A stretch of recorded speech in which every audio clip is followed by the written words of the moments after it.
Ay nako, nag-stop na naman yung telephone ko. Pasensya na po. Yan po ang buhay ng telepono. Laging full storage. Delete ka na ng delete. Wala na, hindi na ikaw. Ay nako. Ang telephone talaga din pagka tumatagal na rin ay kailangan na daw niya magpalit. My gosh.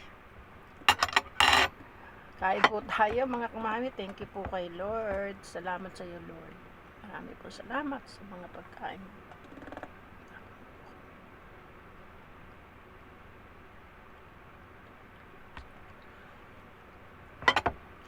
Kain po tayo.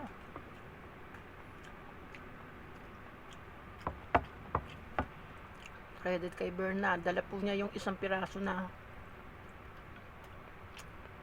pritong galunggong. Kaya lang, ang init ko na durug-durug naman. Nag-stick sa kawali.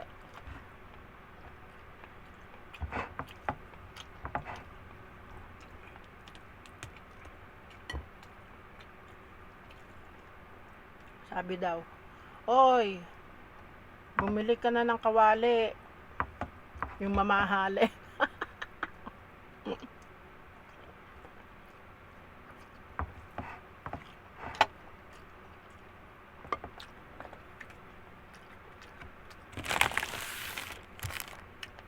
Tuwain, hindi po ako nakapag-update sa Pilipinas.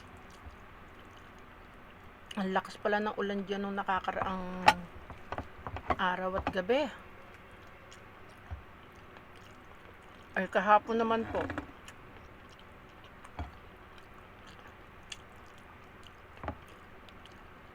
Hindi ko naman nadala yung telepono ko. Kaya hindi ko po alam na yung mga anak ko magtawagan sa akin at nag-send ng video na nung pinagawa kong bubong sa carpet kaya bumaksak sa sobra daw lakas ng ulan. Hindi daw nila na-check na, siyempre gabi na yun, natutulog na sila. Hindi daw nila na-check na napuno na raw sa gitna yung tubig ng tolda. Ayun, baksak siya, pati yung mga poste niya. Ang aking no problema meron pa namang gawain na Bible study do sa Hong Kong Village.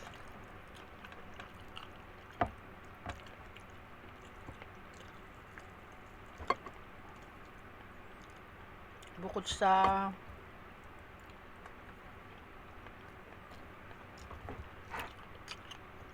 hindi pa ngayon swelduhan, hindi pa bayaran, wala pang makagawa noon. Ay nako Lord.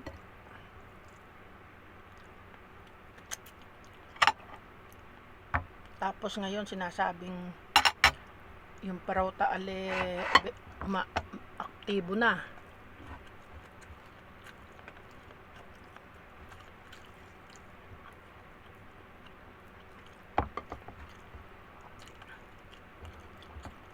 At may posibilidad na lilindol.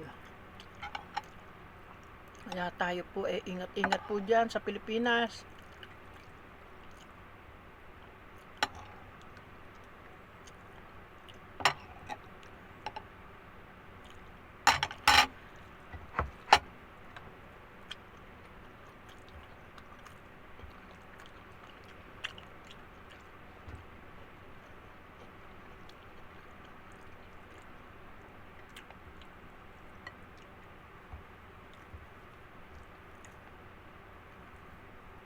Alam niyo po, pagka kumakain po ako nitong sinaing na tulingan, ang sarap po nitong yung pong dudurugin mo at ihahalo mo sa kanin mo.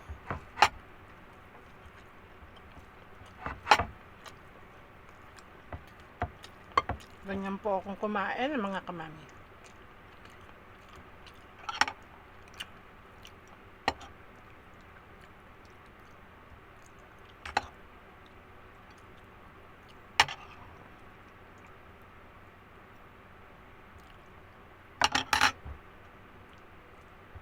Kain po tayo. Yung mga walang ganang kumain po, sabayan nyo ako para magkagana po kayong kumain. Ito naman kasi naman po ang purpose ko, no? Since na ako po ay kumakain, nagmumukbang kahit do sa YouTube noon. Gusto ko lang po kasing ano po, yung pagka may nanood sa iyo ba yung halimbawa walang ganang kumain. Pag ikaw nakita niya at napanood, magaganahan kumain.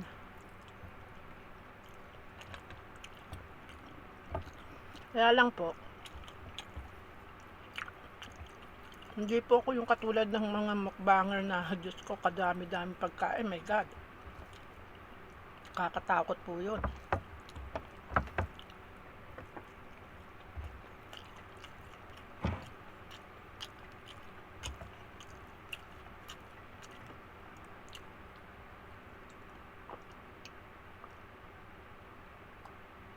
Ay.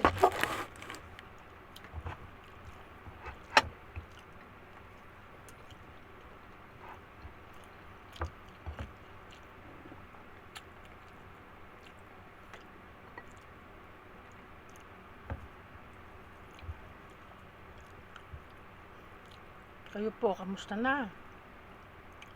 Alam nyo, nakakalungkot.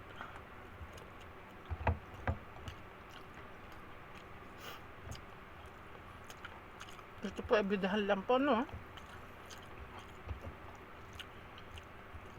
May isang Pilipina na naman dito sa Hong Kong.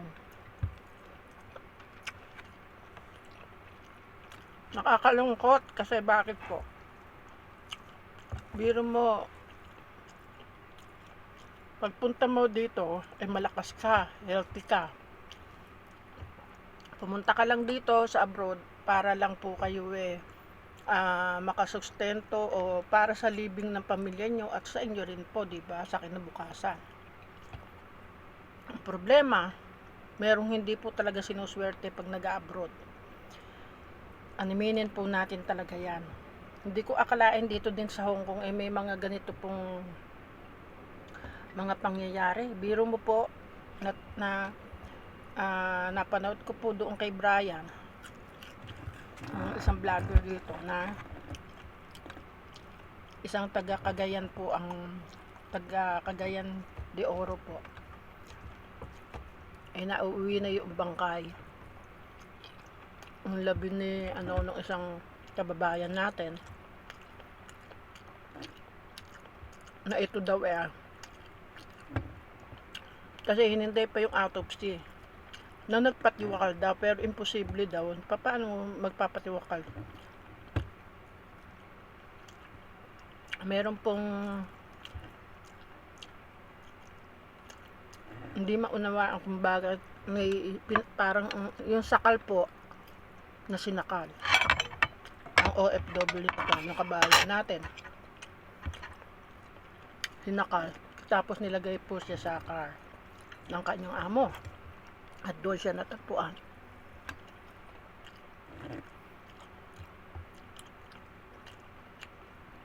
Kaya po tayo mga OFW na andito po, ingat-ingat, no? Sa bagay ngayon, uso na po talaga yung telepono, di ba? Pag meron po kayong i-video nyo, mag-try kayo makapag-video para at least po makita po ng yung pangyayari sa inyo. Sa bagay, hindi po natin aakalain at expected na ganun po mangyayari. Pero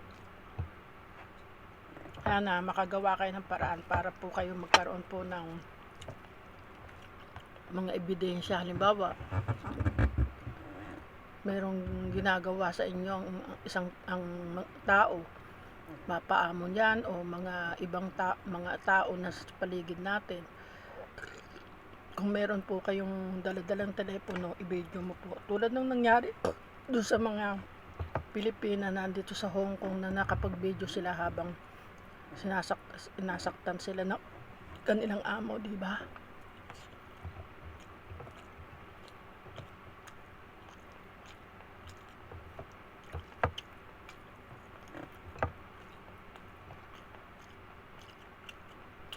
Kakalungkot.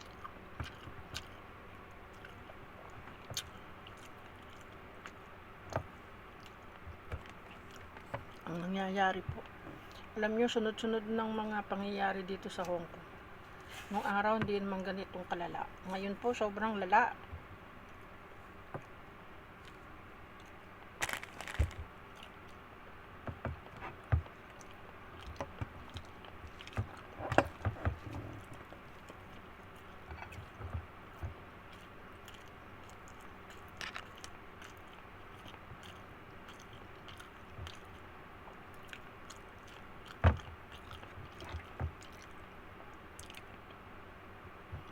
Kaya minsan po, huwag niyong akalain lalo yung mag-abroad na maganda ang buhay OFW. Meron pong sinuswerte, meron pong minamalas. Talaga.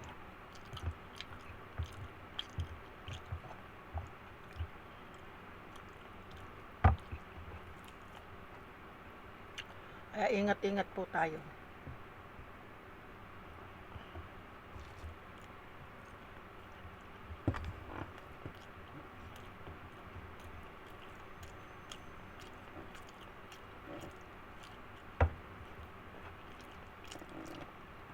Sige po, ang haba na po ng aking video. Thank you po. Marami pong salamat sa panonood. Thank you so much. God bless you all.